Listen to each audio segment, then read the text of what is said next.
இந்த காலத்தியப்பர் திருவருளை சிந்திக்கின்றோம்.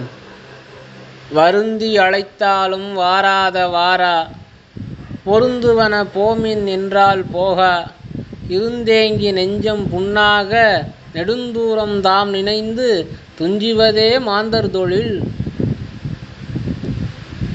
இது நம்ம ஔவையார் நமக்கு உபதேசம் செய்தது. இந்த பாடலோட பொருள், வருந்தி அழைத்தாலும் வாராத வாரா, நமக்கு வரக்கூடாதுன்னு இருக்கிறத நம்ம எத்தனை அது நடக்கணும்னு நினைத்தாலும், அது நம்மக்கிட்ட வரணும்னு எண்ணினாலும் அது வராது. பொருந்துவன போமின் என்றால் போகா, நம்மக்கிட்ட வரணும்னு இருக்கிறத இது எனக்கு வேண்டாம்னு நம்ம எண்ணினாலும், அது போகட்டும்னு எண்ணினாலும் அது போகா. இருந்தேங்கி நெஞ்சம் புண்ணாக நெடுந்தூரம் தாம் நினைந்து துஞ்சுவதே மாந்தர் தொழில். பட்டினத்தாரும் சொன்னார், அழுதால் பயன் என்ன நொந்தால் பயன் என்ன ஆவதில்லை, நன்மையும் தீமையும் பங்கயத்தோன் எழுதாபடி வருமோ. அதுபோல் நம்ம அழுதால் என்ன பயன், நொந்து போய் என்ன பயன், இப்படி துன்பம் வந்ததேன்னு. அதுபோல் நன்மைக்கும் யாருக்கும் எந்த செயலுக்கும் யாரும் காரணம் இல்லை. அது வர்றது வராததெல்லாம் யாரு தான் காரணம்னா பெருமான் தான் காரணம். சாமி தான் அருள். வரணும்னு பெருமான் சங்கல்பம் பண்ணி திருவருள் செய்தால் தான் வரும், எந்த பொருளாக இருந்தாலும். இதை உணராமல், எல்லாம் சிவன் செயலுங்கிறத உணராமல், பெருமான் தான் அந்த நன்மையும் தீமையும் நமக்கு தராங்கிறத உணராமல் இந்த மனிதர்கள்லாம் என்ன பண்ணுறாங்க, இருந்தேங்கி இதை நினச்சி நமக்கு கிடைக்கலன்னோ இல்லை நமக்கு இப்படி துன்பம் வந்துட்டனோ நினச்சி ஏங்கி நெஞ்சம் புண்ணாக நினச்சி வருத்தப்பட்டு இதே தொடர்ந்து நடந்து கொண்டு இருக்கு. அவன் பிறந்த நாள் முதலாக அவன் எண்ணுவது நடக்கலன்னோ இந்த துன்பம் நமக்கு வந்துட்டோன்னோ மாறி மாறி எண்ணி கடைசியாக துஞ்சுவதே மாந்தர் தொழில். சிவன் செயலுங்கிறத உணராமையே அவன் மாண்டு போயிடுறான். அப்படி மாண்டு போகிறதே இந்த மனிதர்களோட தொழிலாக இருக்குது அப்படின்னு ஔவையார் சொல்கிறாங்க.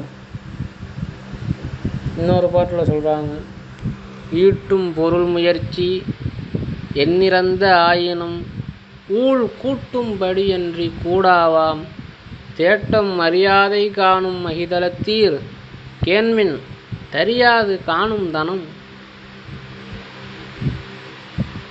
நம்ம ஈட்டக்கூடிய பொருள் முயற்சி, பொருளை ஈட்டணும், நிறையா செல்வங்களை சேர்க்கணும்னு எத்தனை முயற்சி பண்ணாலும் வினை, அதுக்குரிய வினை இல்லைன்னா அது நம்மக்கிட்ட வராது.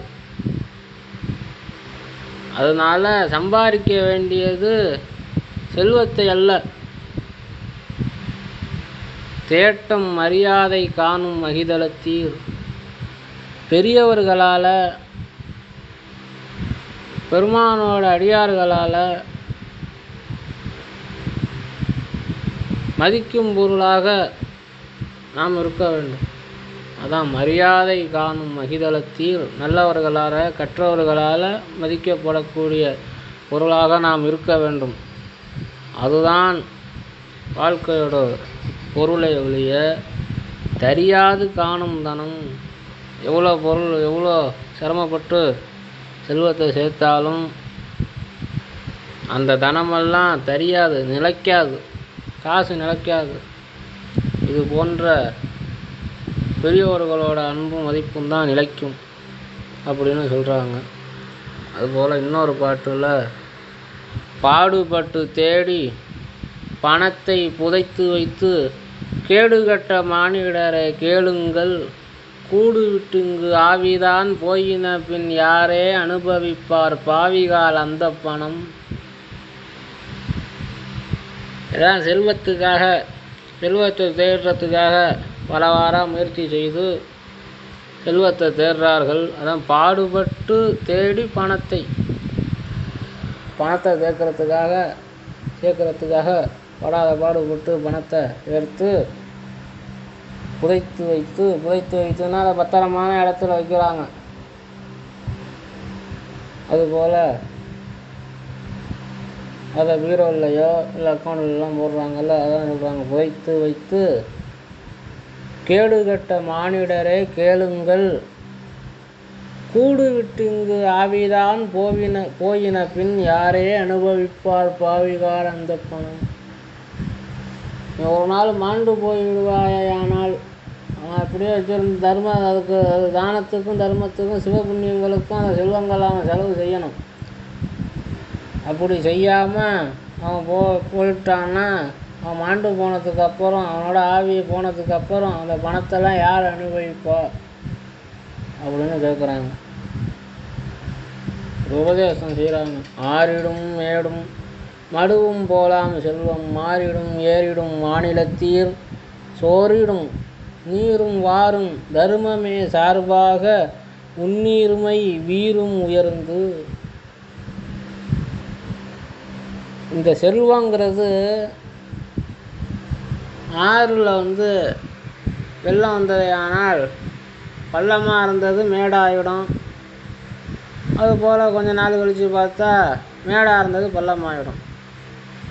அதுபோல தான் அந்த செல்வம் ஒரு நாள் இருக்கும், ஒரு நாள் இருக்காது. அதனால் செய்ய வேண்டிய காரியம் என்னன்னா, எல்லாருக்கும் சோறிடும் அன்னம் பாலி, எல்லாருக்கும் சோறு போடு, நீரிடும் தண்ணீர் கொண்டு போய் கொடு. இந்த தர்மந்தான் செய், தர்மத்தை செய். அதான் இது ஒன்றுமே இல்லைனா கூட, அதான் ஒரு இதே பாட்டில் சொன்னாங்க, இதே நூலில். ஒரு ஆற்றுல போய் குழி நோண்டுனா, தண்ணியே இல்லைனா கூட ஆற்றுல போய் குழி நோண்டுனா அதில் ஊற்றுன்னு இருக்கும், அதில் தண்ணி வரும். அதுபோல் ஒன்றுமே இல்லைனாலும் ஒன்று இருக்கிறத நீ கொடு அப்படின்னு சொல்லி, அப்படி ஒரு மாபெரும் உபதேசங்களை நம்ம ஔவையார் அருளை செய்திருக்கார்கள்.